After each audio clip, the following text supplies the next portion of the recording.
Eu até tenho uma chuteira que eu ganhei quando eu nasci do meu tio, o Walter Tomé. Ele me deu um uniforme completo. O uniforme, infelizmente, foi embora, mas a chuteirinha de quando eu nasci ainda está guardada. Então, e eu sempre fui torcedor, eu nunca fui sócio do Palmeiras. Em 2004, vocês não eram nascidos, talvez? Éramos, tínhamos 14 anos na época. Mas a gente... Opa! Mas a gente tava ali naquela ressaca de ter voltado da Série B e até tava com um time bom em 2004, né? Mas o clube ia completar 90 anos e não ia fazer nada. E eu tive um dia... Eu estava na Talent nessa época, na agência. Eu fui trabalhar um sábado lá e eu fiquei esperando 2 horas e tanto lá o retorno de um filme que a gente precisava ver antes de ir para o final de semana. E eu falei, vou escrever uma proposta aqui para o Palmeiras comemorar os 90 anos, mas do ponto de vista institucional, né? Porque o Palmeiras, acho que ele é um ator importante dessa colônia italiana, que é a maior colônia de imigrantes italianos no mundo, tá? Que veio para o Brasil, né? Principalmente concentrada aqui na cidade de São Paulo. Eu escrevi esse projeto e lembrei que eu conhecia eu tinha um cliente na Talent, que um amigo dele era conselheiro do Palmeiras.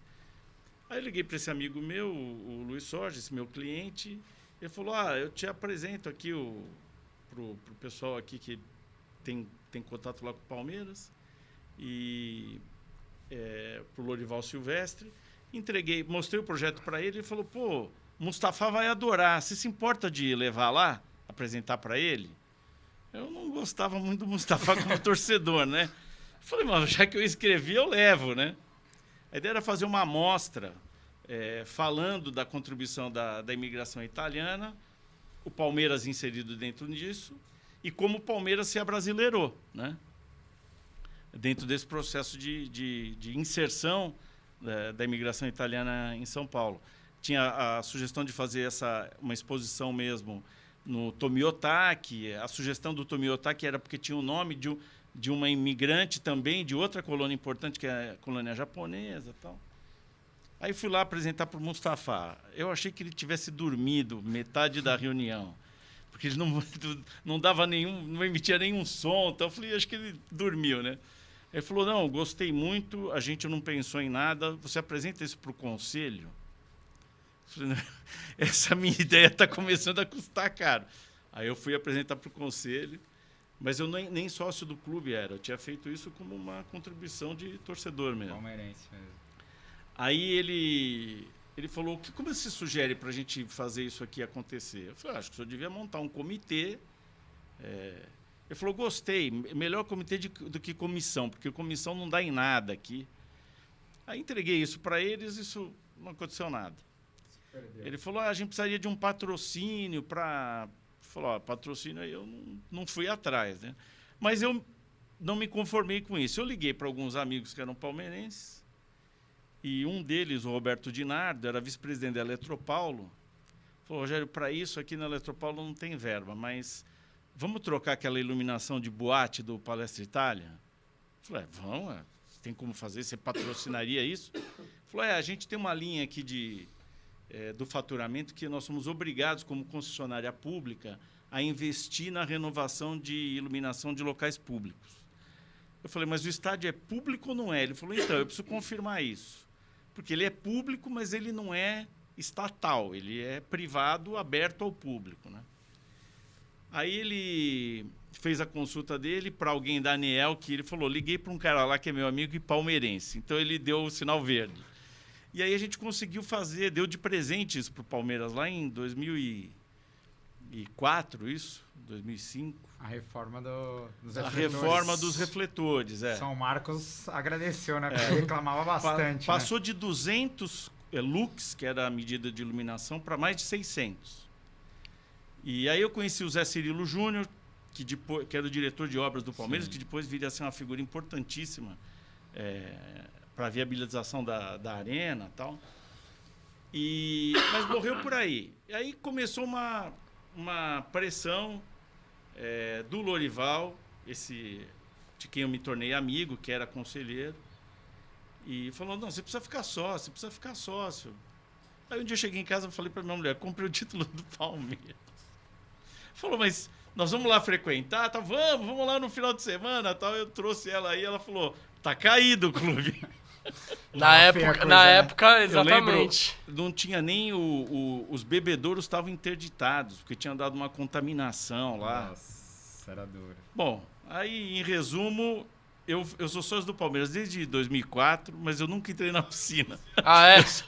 Eu só trabalhei no clube, mas trabalhei com prazer, né? E aí em 2000, por conta dessa história toda, eu acabei me aproximando eu tinha uma amiga em comum com o Beluso, que é a Manuela Carta, filha do Mino, da revista Carta Capital. Ela trabalhava comigo na Talent e a gente chegou a fazer uma tentativa de trazer um patrocínio para a camisa do Palmeiras também.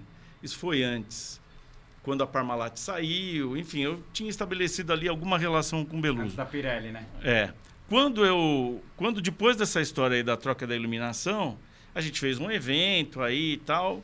Eu me reaproximei do Beluso e ele falou, vai ter o Muda Palmeiras, nós estamos tentando aglutinar aqui um grupo de sócios, porque precisa mudar, o De La Mônica está ficando sensível à necessidade dele romper com o grupo político do Mustafa e tal. E eu acabei indo participar de algumas reuniões, fizeram reuniões lá no Círculo Italiano e tal.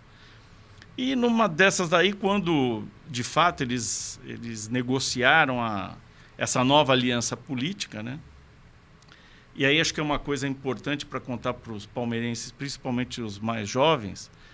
O De La Mônica é o grande responsável, é o ponto de inflexão do Palmeiras para a gente estar vivendo a era que a gente vem vivendo aí nos últimos 10 anos. Porque ele é o primeiro opositor do Mustafa. Porque se ele não rompe com aquele status quo político que dominava o clube há 2, 3 décadas, não teria tido Beluso, não teria tido Paulo Nobre, não teria tido Gagliotti, não teria tido Crefisa, não teria tido Allianz Parque, não teria tido nada disso. Então o De La Mônica, até por uma questão de perfil, ele é super na dele, discreto, né? Ele acaba, às vezes, ficando injustamente esquecido, mas ele é o ponto de inflexão do Palmeiras. Quando ele rompe com o acordo político com o grupo do Mustafa e faz o acordo político com o Beluso, ele acaba trazendo gente nova, como eu.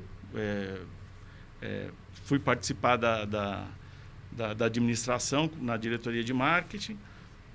Comigo vieram algumas caras novas também em termos de política, né?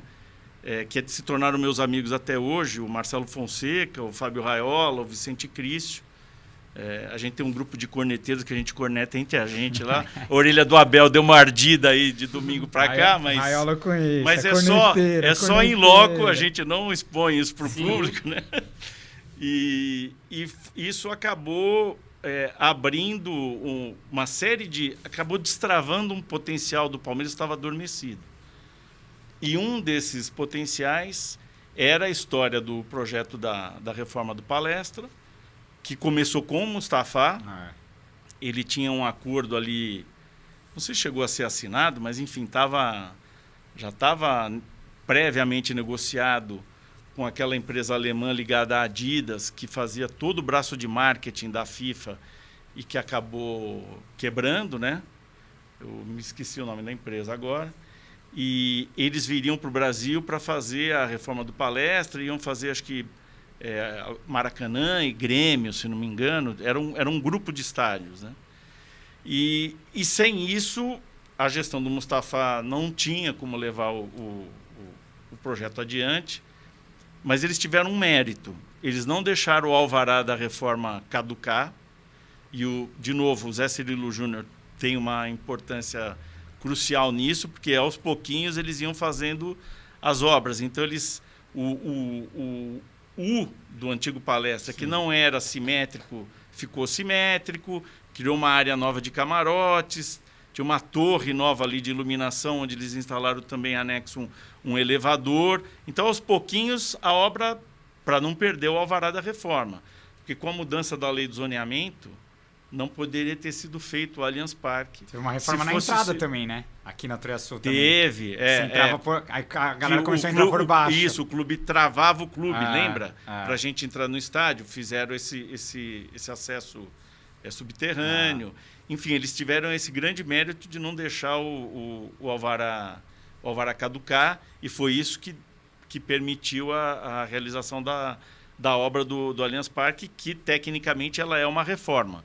Por isso, inclusive, parte do anel do antigo Palestra Itália está preservado lá, porque você tinha que manter um coeficiente X do projeto original para configurar a reforma, né? Então, foi assim que começou. Aí a gente acabou se tornando amigos, esse grupo de caras novas aí.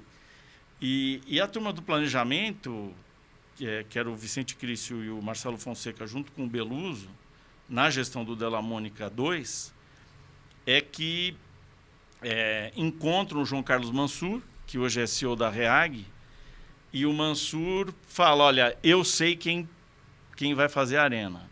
Curtiu a resenha? Então assiste a entrevista completa aqui no link da descrição para você não perder nada do podcast oficial da Torcida Canta e Vibra. Valeu, avante Palestra Seguros, porco!